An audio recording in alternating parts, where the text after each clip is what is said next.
Gran Turismo 7 has been out for a few days now, and with my time played, I have learned some tips that will be beneficial for everyone to know. This will be my ultimate beginner's guide for Gran Turismo 7. Most of your time playing Gran Turismo 7 will take place in the cafe or utilizing the cafe if you're not playing online. Now, the cafe is where you will get these menu books, which completing a lot of the menu books will give you cars as you go ahead and complete them. So you can see I have already completed a lot of them. And these are 3 cars that you unlock for races.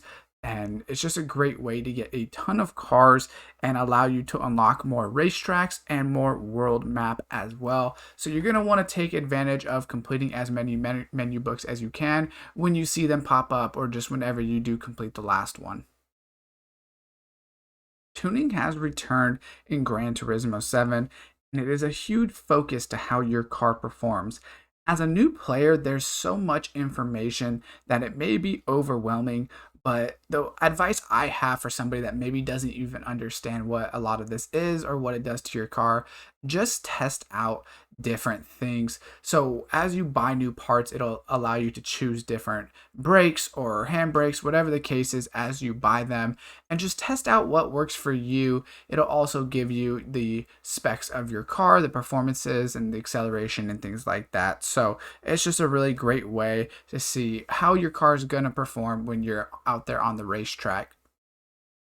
Gran Turismo 7 gives out a ton of free cars just by playing the story mode, like how I showed you in the cafe. As you can see, I already have 16 cars, and I've only bought, besides the starting car that they make you buy, one of these cars. Now, a couple of them were ones that you got from the pre-order bonus, so 3 of them are from the pre-order, but besides that, out of the 13 I have, I've only paid for 2 of them with credits, and one of them was the starting car that they force you obviously to buy just to start the game basically. So use the cars wisely to save yourself some credits, which is kind of the next point honestly, which is credits are really hard to come by in this game. You can see I have 170,000. Now I did get the pre-order bonus as well for those, so I had 100,000 just to start.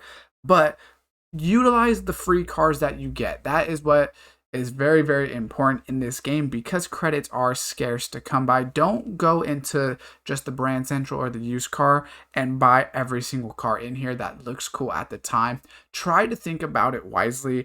Is this car something that I maybe need long term, or is it a car that I like the way it looks and I'm going to continue to try to use it as much as possible? Or is it something just to get me to the next level? For instance, I did buy the Mito 09 because I needed a car that was close to that 400 pp for a race, which allows me to continue on with my menu book. For me, the 25,000 base pay for that was worth it just to go ahead and continue being able to progress in the game. One thing that I think is overlooked after you start the game is actually the AI difficulty. Now, play around with this difficulty that best fits your playstyle and skill level. Give yourself the best experience that you can, and as you get better, you could always come back and actually change this. So that's what I advise doing.